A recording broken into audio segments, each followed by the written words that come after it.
नमस्कार। Prime time में आपका स्वागत है। आज हम बात करेंगे उस एमओयू की जो केंद्र सरकार की एजेंसी एनएचपीसी और जम्मू कश्मीर की एजेंसी जेकेपीडीसी के बीच में हुआ है। इस एमओयू से जम्मू कश्मीर को क्या लाभ होगा, कौन कौन सी प्रोजेक्ट्स इसके तहत पूरे होंगे, उस पर हम चर्चा करेंगे। साथ ही हम चर्चा करेंगे एक ऐसी साजिश की जो सोशल मीडिया के तहत कश्मीर घाटी के युवाओं के खिलाफ खेली जा रही है। उनको किस तरह से आतंकवाद की आग में झोंका जा रहा है, उस पर हम चर्चा करेंगे। और साथ ही चर्चा करेंगे केंद्र सरकार और जम्मू कश्मीर प्रशासन की उस गलती की जिसके तहत पीडीपी पर बार बार हमले करके महबूबा मुफ्ती को विक्टिम के तौर पर दिखाया जा रहा है। सबसे पहले बात करते हैं उस एमओयू की जो एनएचपीसी और जेकेपीडीसी के अधिकारियों के बीच साइन हुआ। इस दौरान केंद्रीय मंत्री आरके सिंह, केंद्रीय मंत्री डॉक्टर जितेंद्र सिंह और जम्मू कश्मीर के उपराज्यपाल मनोज सिन्हा मौके पर मौजूद थे। इस एमओयू के तहत एनएचपीसी आने वाले समय में जम्मू कश्मीर में 35,000 करोड़ रुपए की इन्वेस्टमेंट करेगा, जिसके तहत 5 प्रोजेक्ट जो हैं वो पूरे किए जाएंगे। इनमें रहेंगे 850 मेगावाट का रैटले प्रोजेक्ट, 930 मेगावाट का किरथई प्रोजेक्ट, 1856 मेगावाट का सावलकोट प्रोजेक्ट, 240 मेगावाट का उड़ी स्टेज 2 और 258 मेगावाट का दुलहस्ती स्टेज 2। इसके पीछे सरकार की सोच ये है कि ये प्रोजेक्ट पूरे होने के बाद अगले 4 साल में जम्मू कश्मीर बिजली के मामले में न केवल आत्मनिर्भर हो जाएगा बल्कि सरप्लस हो जाएगा, जिसके बाद जो है जम्मू कश्मीर दूसरे राज्यों को बिजली बेचने की स्थिति में होगा। और 40 साल के बाद जम्मू कश्मीर जो अपने पावर प्रोजेक्ट्स हैं उनको एनएचपीसी से वापस ले लेगा। ऐसी सरकार की सोच है। इसके साथ ही उपराज्यपाल मनोज सिन्हा का मानना है कि सरकार जम्मू कश्मीर में विभिन्न स्थानों पर खराब पड़े हुए जो ट्रांसफार्मर है उनको बदलेगी, जो खराब पोल हैं उनको बदलेगी, प्रीपेड मीटर लगाएगी और बहुत जल्द ऐसी स्थिति होगी कि जब जम्मू कश्मीर के लोगों को 24 घंटे बिजली मिलेगी। इस प्रकार हम देखते हैं कि सरकार का ये जो एमओयू 2 एजेंसियों के बीच में साइन हुआ है उससे निश्चित तौर पर जम्मू कश्मीर के लोगों को फ़ायदा मिलता दिख रहा है। अब ये फ़ायदा कब मिलेगा, कितना मिल पाएगा, ये आने वाला समय बताएगा।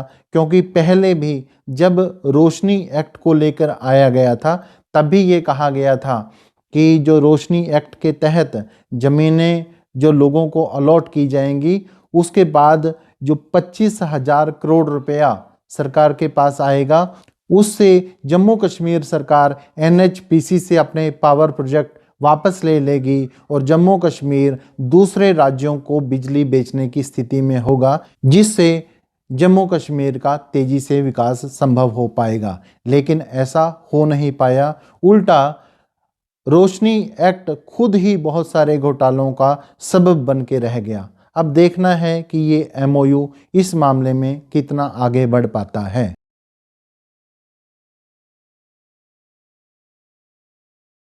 अब हम बात करते हैं आतंकवादियों की एक नई साजिश की।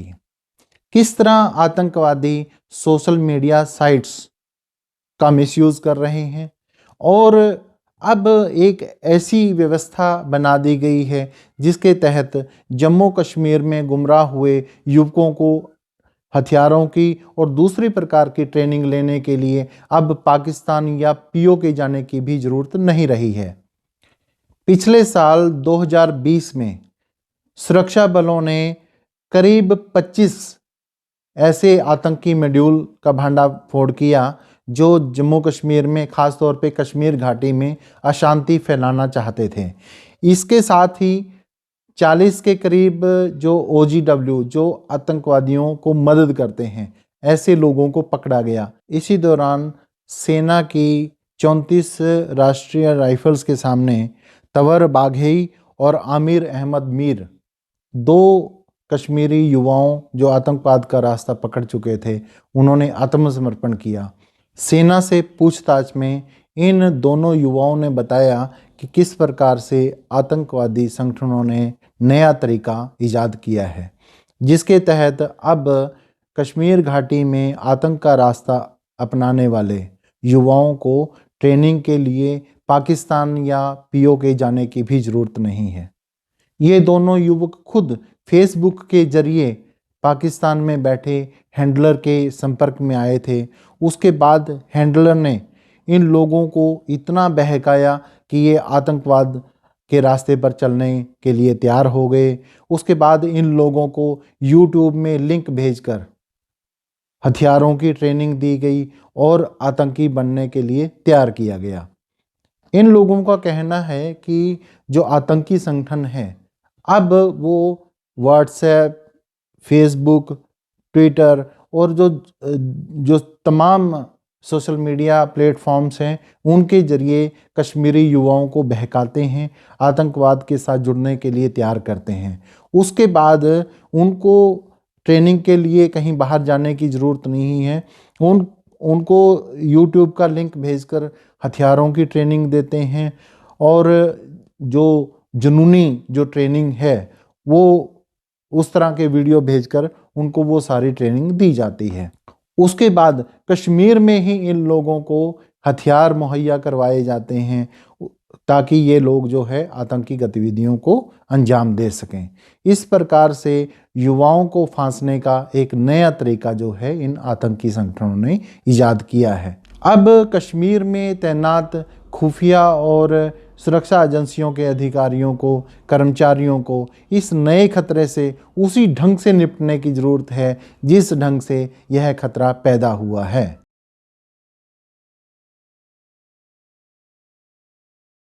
अब हम बात करते हैं जम्मू कश्मीर की पूर्व मुख्यमंत्री महबूबा मुफ्ती के विक्टिम बनने की। जी हाँ, जो महबूबा मुफ्ती कुछ समय पहले तक भाजपा नेताओं के साथ मिलकर सरकार चला रही थी, आज वो देश की सबसे बड़ी दुश्मन बन गई है। जिस तरह से सरकार द्वारा उनके खिलाफ एक अभियान चलाया गया है, 370 और 35 से हटने के बाद तमाम विपक्षी नेताओं को नज़रबंद कर दिया गया था, कुछ लोगों को जेलों में डाल दिया गया था। धीरे धीरे करके केंद्र सरकार ने इन नेताओं को छोड़ने का सिलसिला शुरू किया। एक के बाद एक नेताओं को छोड़ा जाने लगा, लेकिन महबूबा मुफ्ती को सबसे बाद में छोड़ा गया। ऐसा लगता था जैसे केंद्र सरकार को और जम्मू कश्मीर प्रशासन को सिर्फ इसी एक लेडी से सबसे ज़्यादा खतरा है। इसके बाद पीडीपी नेताओं पर केंद्रीय एजेंसियों का शिकंजा कसना शुरू हुआ, उन पर तरह तरह के आरोप लगाए गए। पीडीपी के यूथ प्रेसिडेंट पारा को गिरफ्तार किया गया, उन पर आतंकी फंडिंग के, आतंकियों के साथ संबंधों के आरोप लगे। हम पारा के आतंकियों के साथ संबंध है या नहीं, इस पर चर्चा नहीं करेंगे क्योंकि यह जांच का विषय है और केंद्रीय एजेंसियां इसकी जांच कर रही हैं। लेकिन इतना ज़रूर है कि जिस प्रकार से महबूबा मुफ्ती, उनके सहयोगियों, उनके पार्टी नेताओं पर ये एजेंसियों का शिकंजा कसता जा रहा है, उससे यह लगता है कि कहीं ना कहीं इनके खिलाफ एक मुहिम चलाई जा रही है। हमें याद है कि पिछली सरकारों ने जब हुर्रियत कॉन्फ्रेंस के चेयरमैन सैयद अली शाह गिलानी को लगातार नज़रबंद रखा और बार बार गिरफ्तारियां हुई, ना ही उनको बाहर जाने की अनुमति थी, ना ही वो किसी जनसभा को संबोधित कर पाते थे, तो उस दौरान लगातार एक ऐसा माहौल बनता चला गया घाटी के अंदर भी और बाहर भी कि एक व्यक्ति को जो है वो लगातार परेशान किया जा रहा है और उसको इसकी सहानुभूति मिली और बाहर भी जो दूसरे देशों में भी लोग रहते हैं उनको भी ये लगने लगा कि शायद यही कश्मीर की आवाज़ है जिसको दबाया जा रहा है। तो गिलानी को विक्टिम कार्ड खेलने का पूरा मौका जो है पिछली सरकारों ने दिया। अब यही चीज़ जो है वो महबूबा मुफ्ती के साथ हो रही है। वो बार बार कह रही हैं कि किस तरह से मुझे और मेरी पार्टी के नेताओं को, मेरे सहयोगियों को फंसाया जा रहा है, बदनाम किया जा रहा है अब उनके पिता की कब्र को लेकर भी बात हो रही है। वो कह रही हैं कि उनके पिता की कब्र का ऑडिट किया जा रहा है। महबूबा मुफ्ती की देश में कुछ भी छवि हो, लेकिन मुफ्ती मोहम्मद सईद देश के गृह मंत्री रहे और बहुत सारे केंद्रीय नेता जो है उनके सहयोगी, उनके दोस्त रहे हैं और उनको एक अलग रूप में मानते हैं, उनको एक सुलझे हुए नेता के तौर पर याद करते हैं। अब केंद्रीय एजेंसियों पर मुफ्ती मोहम्मद सईद की कब्र को लेकर जिस प्रकार के आरोप लगाए जा रहे हैं वो कोई अच्छा संकेत नहीं है। इसलिए मेरा मानना है कि महबूबा मुफ्ती को विक्टिम कार्ड खेलने का मौका नहीं दिया जाना चाहिए और उनकी पार्टी की जो पहले से ही बहुत पतली हालत है उनको उनके हाल पे छोड़ दिया जाना चाहिए। जीके अपडेट रहे हमारे साथ। अगर आप ये वीडियो YouTube पर देख रहे हैं तो हमारे YouTube चैनल को सब्सक्राइब करें और बेल आइकन को क्लिक करें। अगर आप ये वीडियो Facebook पर देख रहे हैं तो हमारा Facebook पेज लाइक जरूर करें।